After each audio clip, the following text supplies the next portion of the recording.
Malgré la blessure de Fabien Ruiz et l'expulsion de Donnarumma, Paris l'emporte face au Havre 2-0. Salut à tous, on se retrouve pour le débrief du match entre le Havre et le Paris Saint-Germain. Mais avant tout, merci aux personnes qui étaient présentes avec moi en live. N'oubliez pas de liker et de vous abonner si vous êtes nouveau. On va revenir déjà sur les statistiques de ce match. Alors, un match qui a été dominé par le Havre, 22 tirs à 9 pour le Paris Saint-Germain, 7 tirs cadrés pour le Havre, 5 cadrés pour le Paris Saint-Germain, dont 2 buts qui ont été inscrits par Kylian Mbappé à la 23e minute et à la 89e par Vitinha. 61% de possession pour le Havre, 39 pour le Paris Saint-Germain, 624 passes pour le Havre, 415 pour le Paris Saint-Germain, 90% de précision de passe pour le Havre, 81 pour le Paris Saint-Germain, 11 fautes pour le Havre, 9 fautes pour le Paris Saint-Germain, 2 cartons jaunes pour le Havre, 1 carton jaune pour le Paris Saint-Germain, également un carton rouge de Donnarumma. Ce carton rouge qui est arrivé très tôt dans ce match, autour de la 10e minute de jeu, un hors-jeu pour le Paris Saint-Germain, 9 corners pour le Havre et 2 pour le Paris Saint-Germain. 39% de possession de balle, c'est le taux de possession le plus faible depuis l'arrivée du QSI. Donc, de fait de match, blessure de Fabien Ruiz qui est intervenu très tôt dans ce match, à la 9e minute de jeu. Voilà, une blessure au niveau de l'épaule. Il a été remplacé par Ugarte. On s'est dit que ça a été un peu grave. Finalement, pas de fracture, mais c'est possible qu'il ne rejoue plus sur cette année 2023.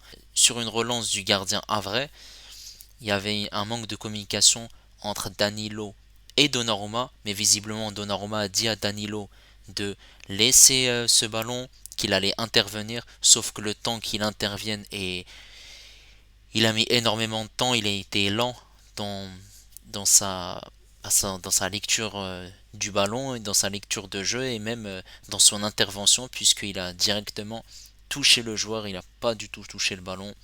Voilà, carton rouge totalement mérité pour Donnarumma. Encore une mauvaise prestation pour Donnarumma et les Parisiens qui ont continué le match à 10 avec une grosse possession, plein d'actions du côté du Havre, l'entrée de Tenas à la place de Barcola et c'était très très très compliqué du côté du Paris Saint-Germain parce qu'il n'y avait pas beaucoup d'occasions, on était obligé de jouer en contre. Et l'animation est sportée avec Hakimi, Mbappé ou bien Dembélé, par moment Likan In quand il arrivait à se mettre sur ce côté gauche. Mais c'était très compliqué puisqu'on a eu du mal et on n'avait pas beaucoup de possession. Le gardien aussi du Havre a fait pas mal d'arrêts et ils n'ont pas été récompensés puisque le gardien du Paris Saint-Germain, Arnaud Tenas, qui a fait sa première en professionnel et sa première également en Ligue 1 avec le Paris Saint-Germain, a été totalement réussi puisqu'il a fait une très très très belle prestation. On reviendra sur cette prestation de Arnaud Tenas, mais avant tout, le Paris Saint-Germain a joué avec une composition à 4 avec certains choix voilà, qu'on n'avait pas anticipé et on s'est dit que sur la lignée du match contre Monaco, il allait garder les mêmes joueurs. Sauf que il a préféré mettre Danilo et Moukile cette fois-ci en défense centrale puisque Skriniar avait une fièvre, donc il l'a laissé sur le banc. Solaire qui a été mis sur ce côté gauche, il a préféré également mettre Hernandez sur le banc, Hakimi sur le côté droit, Donnarumma qui était dans les buts, on avait Ruiz qui était devant la défense centrale, Ugarte sur le banc, Vitinha, Likan In, et une attaque avec Barcola, Mbappé en pointe et Dembélé sur le côté droit. Donc Ramos et Colomwani étaient sur le banc. Ensuite, Arnaud Tenas est rentré à la place de Barcola et Ugarte est rentré également aussi à la place de Fabien Ruiz. Donc, déjà, concernant la prestation de Arnaud Tenas, cette statistique, Tenas a effectué 7 arrêts et a évité 1,1 de but en comparaison avec un gardien lambda. Pour ces deux indicateurs, il égale la meilleure performance de Donnarumma cette saison. Donc il a fait un match totalement abouti. Il a été présent aussi. Très belle relance, très beau jeu au pied, contrairement à Donnarumma. Il a été serein. Voilà, c'est un très jeune gardien, il a 22 ans. Et c'est un jeune gardien aussi qui est espagnol et qui comprend aussi les consignes de ce que Luis Enrique veut faire dans son style de jeu. Contrairement à Donnarumma qui a vraiment du mal aussi dans la relance. Il avait une très très belle relance Arnaud Tenas. Les joueurs parisiens étaient surpris. Voilà, et ça fait plaisir. Il aura du temps de jeu voilà, au prochain match contre Nantes, puisque Donnarumma sera suspendu, au minimum un match. Et les deux autres gardiens, puisque Tenas est troisième, le deuxième c'est Navas, mais il a une blessure au lombaire. Et on a Le Tellier qui est quatrième, mais qui est également blessé. Donc Tenas sera le titulaire samedi prochain contre Nantes. Ensuite, la défense centrale. Hakimi qui a fait un match assez correct.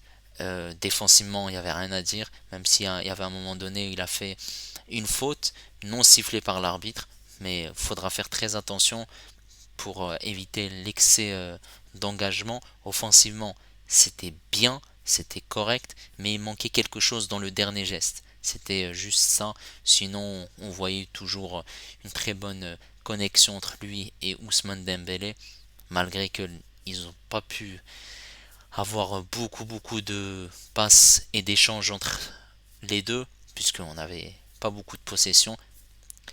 Et une entame aussi, j'avais oublié de le préciser, une entame très très compliquée durant les 15-20 premières minutes, mais de manière générale c'était surtout la première mi-temps où on n'est pas rentré dans notre match. En plus il y a eu les deux faits marquants qui n'ont pas amélioré la situation. Défense centrale, Danilo Mukiele. Alors Danilo, il a été très bon. C'était la tour de contrôle magistrale. Il a empêché les tirs, il a taclé, il a gagné tous ses duels, il a été bon à la relance au niveau des duels, il a tout stoppé. C'est grâce à lui notamment et grâce au gardien Tenas qu'on n'a pas encaissé de but. Ça, c'est très bien et très encourageant, sachant qu'on connaît Danilo et qu'il n'y avait pas une bonne alchimie et une bonne entente avec Skriniar. Et malgré qu'il était avec Mukele, et qu'on sait que Mukele par moment, il est à droite, il est à gauche, il est en défense centrale. Alors Mukele n'a pas fait un match incroyable, mais il a fait un match tout de même correct avec Danilo. Voilà, on sentait que c'était pas, il n'était pas à l'aise sur ce poste. Par moment, on le voyait, il est monté carrément même au milieu de terrain. Mais dans la prestation, elle est tout de même convaincante. Voilà, ça peut être une alternative. Pourquoi pas en absence de Marquinhos, de Kipembe qui a une grosse blessure. Voilà. Concernant Solaire qui était sur ce côté gauche, bon offensivement il a rien apporté. C'était très compliqué. Défensivement, il a quand même proposé quelque chose. Voilà, même si c'est pas un défenseur, on sait que voilà ce côté gauche, en l'absence de Nuno Mendes, il reste tout de même un peu compliqué. Il a essayé de montrer ce qu'il pouvait faire et ça a resté tout de même assez faible. Je vais pas parler de la prestation de Ruiz puisqu'il a été blessé dans ce match très tôt. Ugarte, il a fait une très bonne entrée, beaucoup de récupération. J'ai trouvé qu'il a fait un match plutôt meilleur que les matchs précédents et je le comprends aussi qu'il n'était pas titulaire. C'était tout à fait logique. C'est peut-être pour le, le piqué de la part de Luis Enrique. Très belle entrée. Il a été bon dans l'engagement, dans les duels, dans la récupération. Par moments, la relance, elle était un peu moyenne, mais ça reste tout de même un match correct. Concernant Vitinha et Likan In au milieu de terrain, Vitinha, il a marqué un but, magnifique. On sait que Vitinha a une belle patte, il a marqué un but de loin. Son quatrième but de la saison, c'est le deuxième meilleur buteur du Paris Saint-Germain, juste derrière Mbappé. Très bon match de Vitinha. On sait que par moment il peut être transparent et à tout moment il peut augmenter son niveau de jeu pour se montrer très important durant le jeu.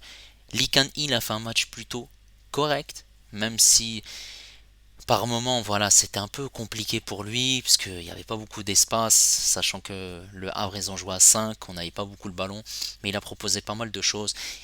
Il ne perdait pas beaucoup de ballons, il a anticipé aussi les, les phases de jeu du côté du Havre. Il conservait le ballon pour essayer de relancer ses partenaires dans l'entrejeu ou même vers l'avant. Et c'est lui qui est à l'origine du but de Mbappé, puisque le but, c'est Mbappé qui a gagné son duel au milieu de terrain. Il a fait une passe à Lee Kan-in. Lee Kan-in qui a décalé Dembélé sur le côté droit.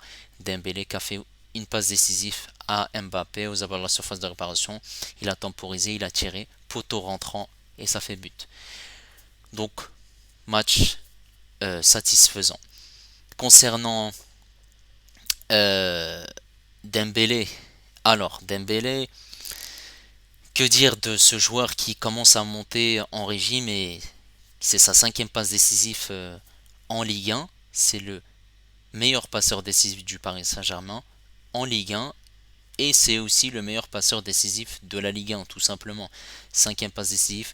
Bon, il n'a pas eu beaucoup d'occasions de proposer quelque chose durant ce match puisqu'on était privé de ballon. C'était surtout sur des contres, pas mal de centres, pas mal d'accélération comme à son habitude.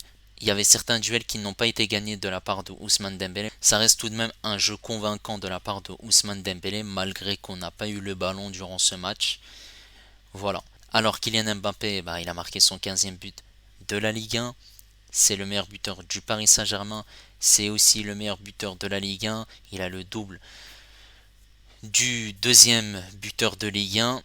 Et il a fait un match assez correct. Voilà, il a eu énormément d'occasions. Mais le gardien a été bon quand même. Voilà, dans les arrêts. Il a été servi aussi. C'était plutôt des tirs en dehors de la surface de réparation, puisque comme je l'ai dit, c'était une défense à 5 du côté du Havre. Voilà, il a marqué même un but hors jeu, mais ça reste tout de même voilà, un match correct de sa part où il s'est montré dangereux comme à son avantage depuis le début de saison. Voilà, n'hésitez pas à me dire ce que vous avez pensé de ce match. N'hésitez pas également à liker, à vous abonner si vous êtes nouveau. Et moi je vous dis à la prochaine. Ciao les amis.